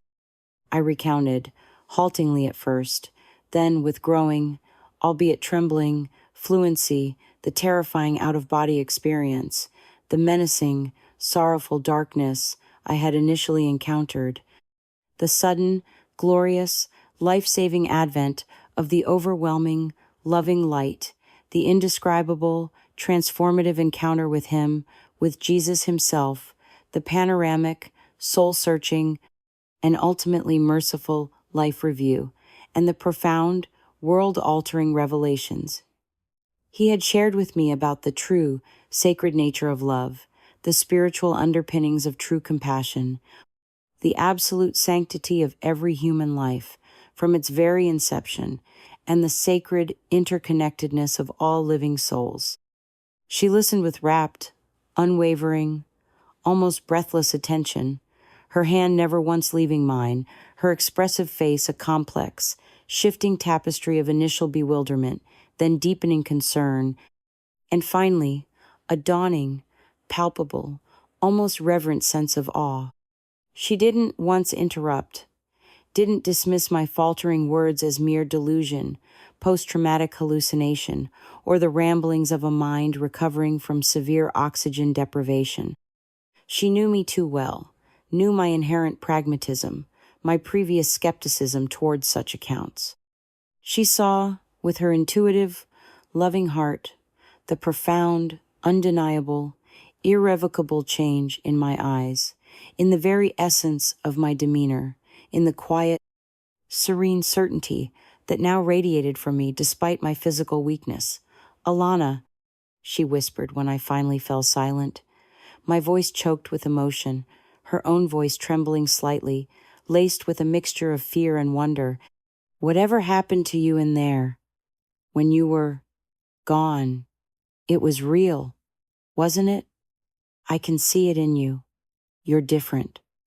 Her quiet, unwavering, courageous acceptance, her willingness to believe in the face of such an extraordinary, almost unbelievable account, was a healing, soothing balm to my wounded, struggling soul, a crucial, divinely orchestrated, validating first step on what I knew would be a long, challenging, and profoundly uncertain spiritual journey. Sharing my incredible, life-altering experience with others, especially with my former colleagues from the clinic, when some of them came to visit me in the hospital, proved to be far more challenging, far more painful. These were intelligent, dedicated individuals, many of whom I had considered friends, bound together by a shared professional ideology and a belief in the work we were doing. They were, for the most part, secular humanists like my former self, grounded in what they believed to be scientific rationalism and a pragmatic approach to complex social issues. An NDE involving a personal encounter with Jesus and a divine message about the sanctity of unborn life. It was simply too far outside their established, carefully constructed frame of reference, too threatening to their core beliefs and their professional identities. They listened, most of them, with a carefully cultivated professional politeness, their faces betraying a mixture of pity, concern for my mental state, and a barely concealed discomfort. They attributed my vivid, detailed account to the well-documented psychological and physiological effects of severe physical trauma, to the known hallucinatory potential of oxygen deprivation to the brain during clinical death, to the mind's powerful, almost desperate capacity to play tricks on itself, to create comforting narratives when faced with the terrifying abyss of annihilation. I didn't argue with them. I couldn't. I understood their perspective all too well. I had, until very recently, shared it myself, dismissing similar accounts I had occasionally encountered with a kind of weary, sophisticated cynicism. But their gentle, well-intentioned, yet ultimately dismissive disbelief, their subtle pathologizing of my sacred experience, underscored with painful clarity the immense, almost overwhelming difficulty of the divine mission he had apparently entrusted to me. How could I possibly effectively convey a spiritual truth so profound, so transformative, that it arguably had to be directly, personally experienced to be fully, truly understood, embraced, and integrated into one's life?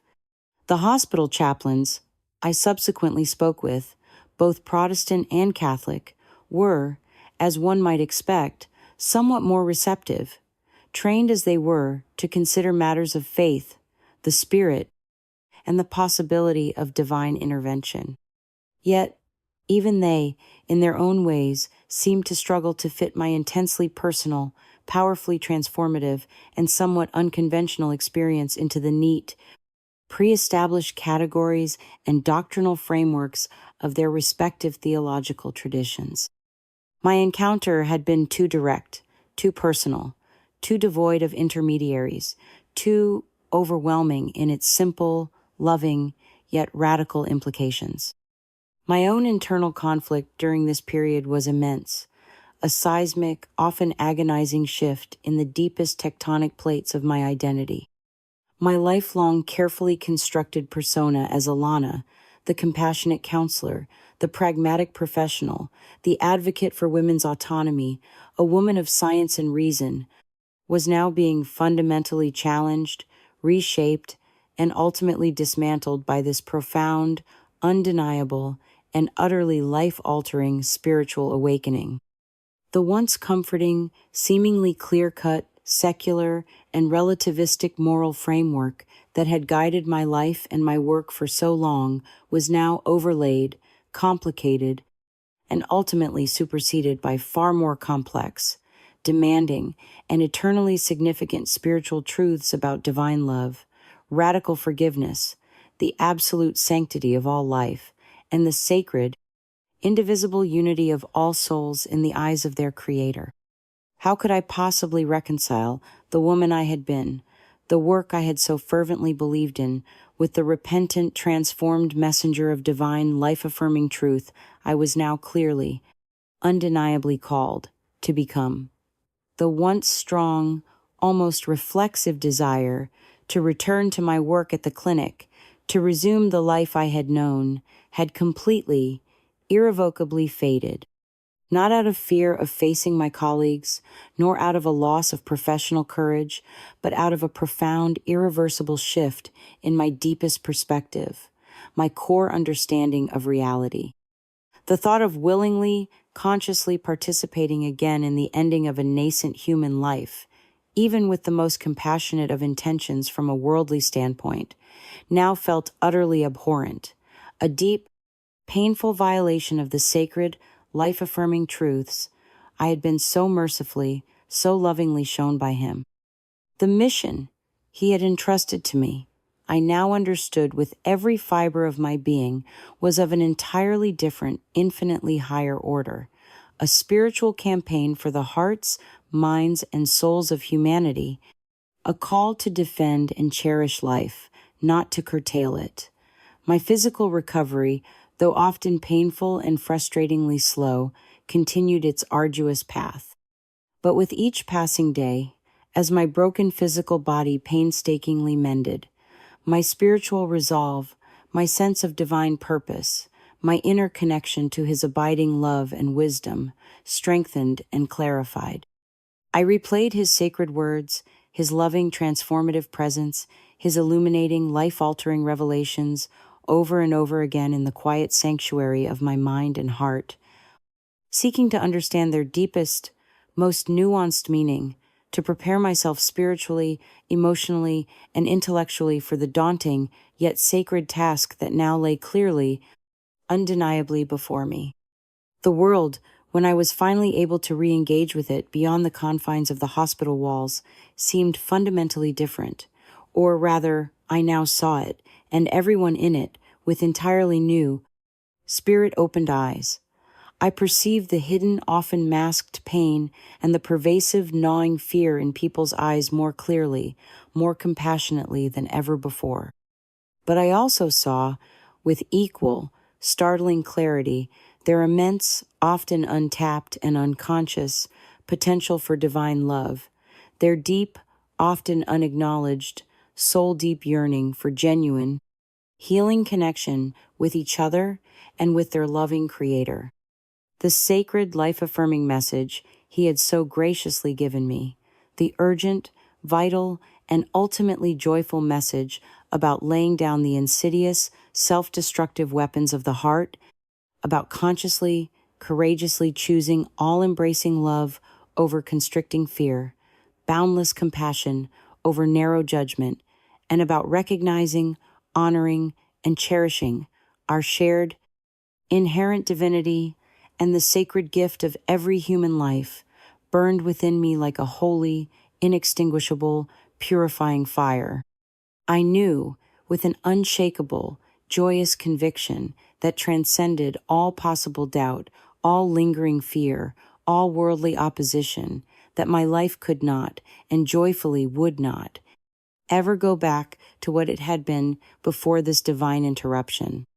I had journeyed to the very edge of eternity, had stood in the presence of pure, infinite love, and had been graciously, miraculously permitted to return, not just with my physical life unexpectedly, astonishingly restored, but with a sacred, life-altering, world-changing purpose.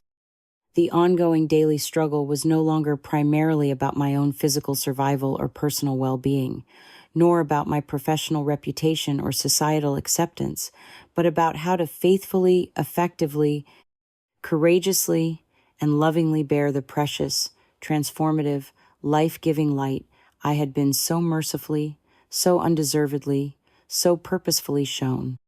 The path ahead was still shrouded in much human uncertainty, undoubtedly fraught with potential disbelief, misunderstanding, opposition, and even ridicule from a world largely blind to these spiritual realities.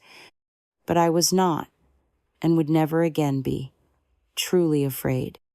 I had his unequivocal, eternal promise whispered into the deepest core of my soul, "I will be with you always." And that, I knew with every fiber of my transformed being, was more than enough. It was everything. My physical recovery progressed, slowly but with a steady, undeniable momentum, yet the internal, spiritual transformation continued to accelerate, eclipsing all else in its profound significance. The woman who had been Alana, the dedicated abortion clinic counselor, a staunch advocate for what she had mistakenly believed was choice and autonomy, was daily, almost hourly, fading into a past self, being lovingly, purposefully remade into someone entirely new, someone whose entire existence was now defined not by secular ideologies or professional affiliations, but by the luminous, life-altering truth, and the unconditional, all-encompassing love she now carried as a sacred trust from the divine.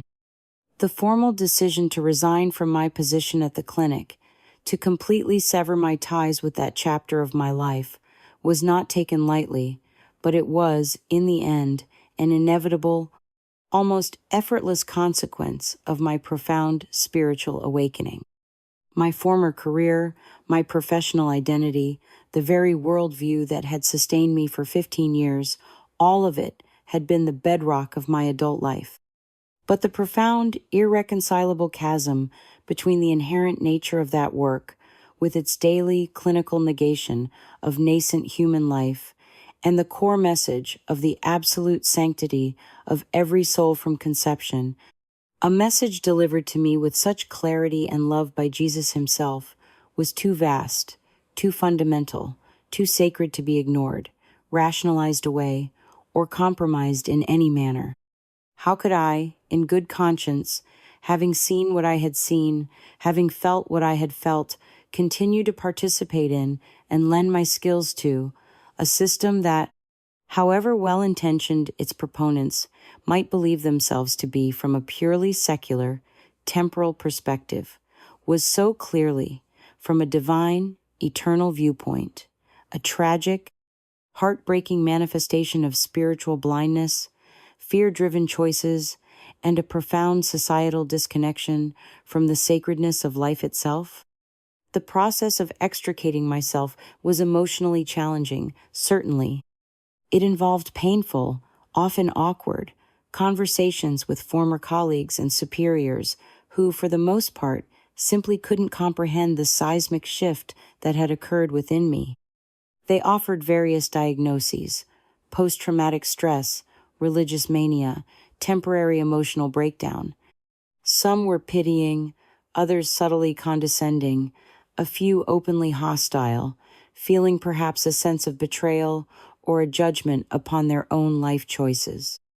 But through it all, Sarah, my dear, steadfast friend, remained an unwavering pillar of support, her quiet faith in me, in the authenticity of my experience, a constant source of comfort and encouragement. She had witnessed the undeniable, transformative change in me firsthand. The deep, serene, unshakable peace that now radiated from my very being, a peace that had replaced the restless, underlying anxiety and the carefully maintained professional composure of my former self. She believed, and her belief was a precious gift. My new, divinely appointed mission, the sacred task of sharing the message he had entrusted to me, began not with grand pronouncements or public platforms, but tentatively, informally, almost organically, in the quiet spaces of personal interaction. I started by simply, honestly sharing my story, my profound testimony, with small, receptive groups, with anyone who exhibited a genuine, heartfelt willingness to listen with an open, unprejudiced heart and a searching mind. I spoke at informal gatherings in homes, at small prayer meetings, in quiet conversations with individuals who, often through word of mouth, sought me out, sensing perhaps that I carried something they desperately needed to hear. I spoke to veteran support groups, where the raw pain of loss and the search for meaning were palpable. I spoke to church assemblies, often denominationally diverse, who were hungry for an authentic, first-hand account of spiritual reality beyond mere doctrine. I spoke even to curious, skeptical individuals I encountered in the seemingly random course of my now reordered daily life. I recounted, with as much fidelity and humility as I could muster, my NDE in all its vivid, life-altering detail, the terrifying, sorrowful darkness I had initially encountered in the spiritual space of the clinic, the sudden, glorious, life-saving advent of the pure, overwhelming, loving light, the indescribable, transformative encounter with the central divine figure, Jesus Christ himself, the panoramic, soul-searching, and ultimately merciful life review, with its painful yet liberating revelations, and the profound, world-altering spiritual insights he had so graciously shared with me regarding the true, sacred nature of unconditional love, the unseen spiritual underpinnings of human choices, the absolute non-negotiable sanctity of every single human life from its very first spark at conception, and the sacred, indissoluble interconnectedness of all living souls within his divine heart. I spoke with a newfound, spirit-given conviction that often surprised even myself of the urgent, desperate need for all humanity to consciously, courageously lay down the insidious, self-destructive spiritual weapons of hatred, resentment, prejudice, judgment, and fear that we so often carry, so unknowingly, so carelessly, so destructively, within the deepest chambers of our own hearts, long before we ever consider picking up or condoning any physical weapon or act of violence against another. The reactions to my testimony were, as he had gently forewarned me they would be, incredibly varied and often deeply unpredictable. Some listeners were profoundly, visibly moved, tears of recognition, repentance, or relief streaming down their faces, their souls seemingly touched at the deepest level, recognizing in my imperfect words a profound, unspoken truth that resonated powerfully with their own innermost spiritual yearnings, their hidden griefs, their unarticulated questions. They asked earnest, searching, often deeply personal questions, shared their own painful struggles with difficult life choices, their own often frustrated, lifelong search for authentic meaning, genuine healing, and a tangible, loving connection with the divine. For these precious, receptive individuals, my story, my message, seemed to serve as an unexpected, divinely timed confirmation of their deepest intuitions, a tangible beacon of hope and healing in a world often shrouded in moral confusion, spiritual doubt, and emotional despair. Others, predictably, and often understandably, remained deeply skeptical, their minds either unable or unwilling to stretch beyond the confines of the prevailing conventional, materialistic, and secular worldview that denies or trivializes such profound spiritual realities. They politely, sometimes less politely, attributed my extraordinary experience to the known and well-documented psychological and physiological effects of severe physical trauma, to the recognized hallucinatory potential of temporary oxygen deprivation to the brain during clinical death, or to the mind's powerful, almost desperate capacity to play intricate, self-protective tricks on itself, to create comforting, wish-fulfilling narratives when confronted with the terrifying, existential abyss of annihilation. I met their skepticism, their doubts, their sometimes veiled accusations, not with defensiveness, anger, or futile argument, for I knew with certainty that intellectual debate or theological sparring could not impart the kind of profound, transformative heart knowledge I had been so mercifully, so directly given. Instead, I strove to respond with the same infinite gentle patience, the same unconditional understanding, the same loving compassion that he, in his divine perfection, had so generously, so undeservedly shown to me. I couldn't force belief. I couldn't coerce conviction. I could only faithfully, humbly offer my testimony as a spiritual seed, plant it with sincere love and fervent prayer, and then trust, with a newfound, unshakable faith, that the inherent, divine truth embedded within the message itself would, in his perfect timing and by the mysterious workings of his Holy Spirit, find its own way to the fertile, prepared ground of receptive, seeking hearts. Some of the most impactful, most poignant, and most mutually healing conversations I experienced were with other women who, like me in my former life, had been deeply involved in the abortion industry, or who had themselves undergone abortions and were now grappling, often in silence and deep shame, with the complex, unresolved spiritual and emotional aftermath. They understood, in a way others could not, the particular kind of darkness, the subtle deceptions, the profound moral ambiguities, and the deep, often unacknowledged, spiritual emptiness that can pervade that world and haunt the choices made within it.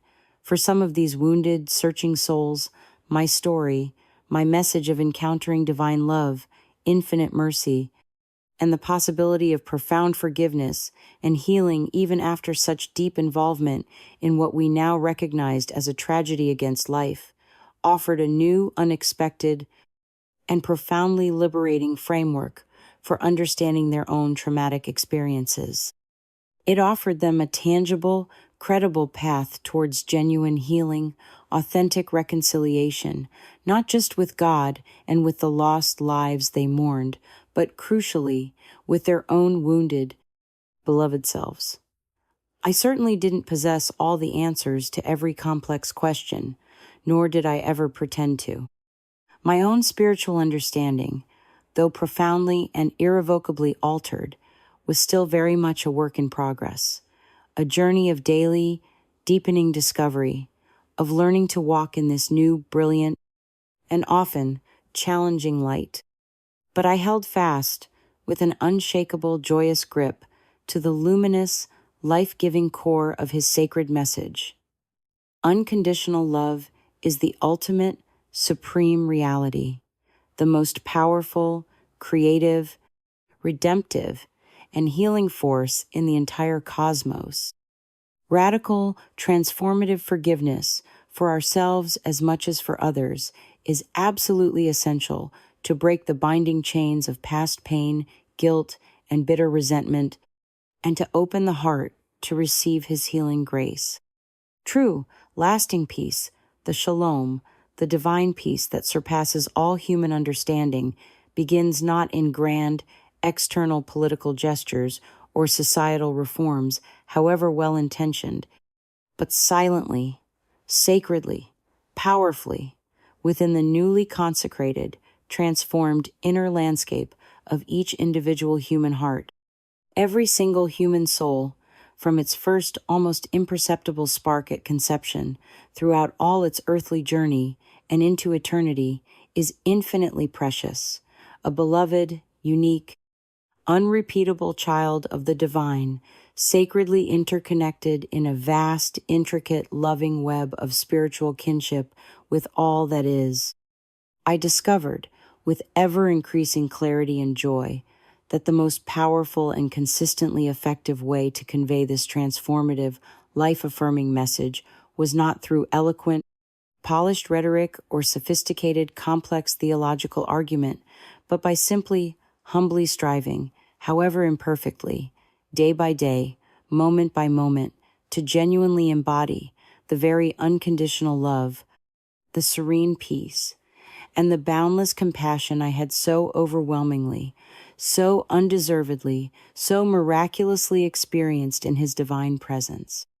It was in the sacred act of genuinely, deeply listening to others with an open, loving, non-judgmental heart, especially to those who were suffering, confused, or felt condemned.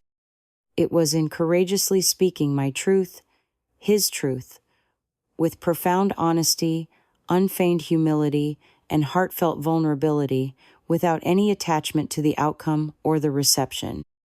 It was in consciously, prayerfully, making the consistent effort to see and to honor the often hidden, sometimes deeply buried, divine spark, the Imago Dei, within every single person I met, even, and perhaps most importantly, those who disagreed with me, profoundly misunderstood me, harshly criticized me, or even treated me with overt hostility or contempt.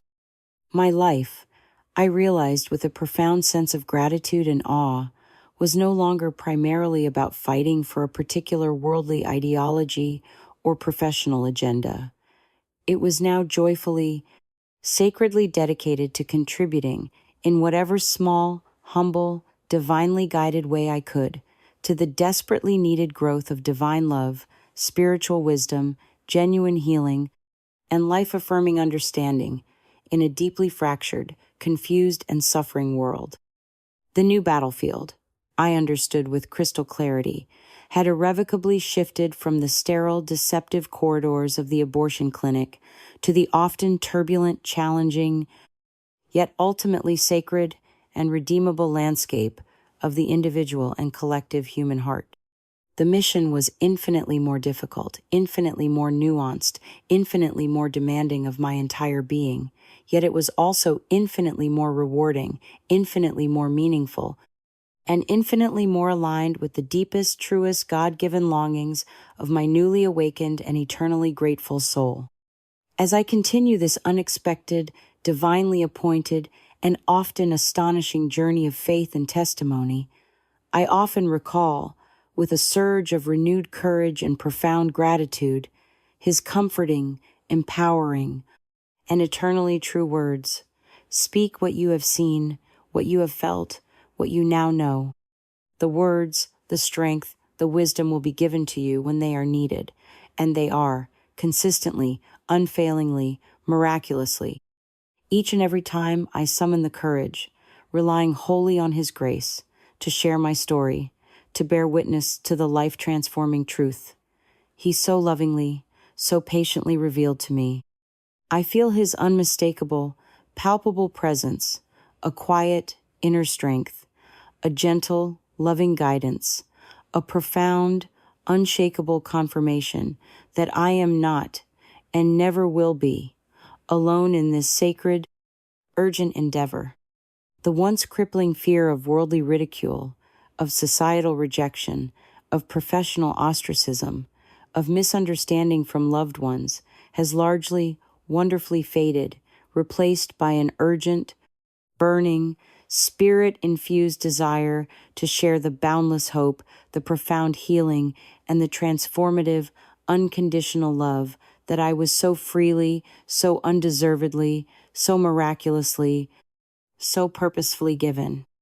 My life, in its entirety, from this moment forward, is now, and will forever be, a living, breathing testament to the undeniable, glorious fact that profound, radical, Spiritual transformation is not only possible for anyone, regardless of their past, but is actively, lovingly desired by God for all his children. It is a testament that even from the deepest, darkest, most desolate depths of violence against the innocent, complicity in profound error, and pervasive spiritual ignorance, the eternal, invincible, all-merciful light of Christ can and will emerge, shattering the darkness, healing the brokenness, and restoring the soul. It is a testament that divine, unconditional love is, indeed, infinitely stronger than death, infinitely stronger than sin, infinitely stronger than hatred, infinitely stronger than all the combined forces of darkness in all the realms of existence. And to you, my dear friend, who are listening to or reading this story now, perhaps you too are searching for something more, something real, something true. Perhaps you carry your own hidden wounds, your own secret griefs, your own unanswered questions, your own deep, often unarticulated longings for meaning, for purpose, for healing, for genuine connection with the divine. His sacred message of boundless love, of infinite hope, of complete healing is for you as well, right here, right now, in this very moment. Know this, believe this, receive this with an open heart.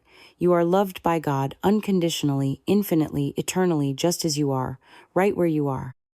You are invited, lovingly, urgently, to seek the eternal, life-giving light that resides within the sacred, often neglected space of your own precious heart. You are empowered, by His grace, to choose all-embracing love over constricting fear, boundless compassion over narrow judgment, radical forgiveness over bitter resentment, and life-affirming unity over soul-destroying separation. The divine power to change your own life, to heal your own wounds, and by extension, to contribute to the healing and transformation of this beautiful, broken world, resides within each and every one of us, waiting only for our willing, prayerful cooperation. It begins with a single, conscious, courageous choice, a humble, heartfelt turning of the heart towards the divine source of all love, all life, all truth. My extraordinary journey has taught me, beyond any shadow of any possible doubt, that authentic, vibrant faith is not, and was never meant to be, an escape from the complexities, the challenges, and the sufferings of this world, but rather it is a divine means, a sacred pathway to engage with it all more deeply, more lovingly, more courageously, more effectively, and with an unshakable, transcendent hope. It is not about blind, unquestioning adherence to rigid, man-made dogma or the rote, empty performance of lifeless religious ritual, but rather it is about diligently, joyfully cultivating a living, breathing, dynamic, intimate, and profoundly personal relationship with the divine, with the living Christ. I was once a dedicated worker in a place that facilitated the ending of life. But He, in His infinite, astonishing wisdom, His boundless, incomprehensible mercy, and His transforming, redeeming love, has graciously called me, and is now lovingly, urgently calling all of us to become passionate, courageous, and effective advocates for life, spiritual warriors for His kingdom, armed not with weapons of worldly power or coercion, but with the invincible, irresistible spiritual power of a transformed, loving heart, a compelling, credible personal story, a message of eternal, life-affirming hope, and a living, breathing testament to the enduring, all-conquering, and ultimately victorious power of divine, sacrificial, redemptive love. And that, I now know with every fiber of my renewed being, is a sacred, joyful, and eternally significant mission that I will, by His grace and for His glory, joyfully, faithfully, and wholeheartedly serve for all the rest of my earthly days, and, I pray, into the endless ages of eternity.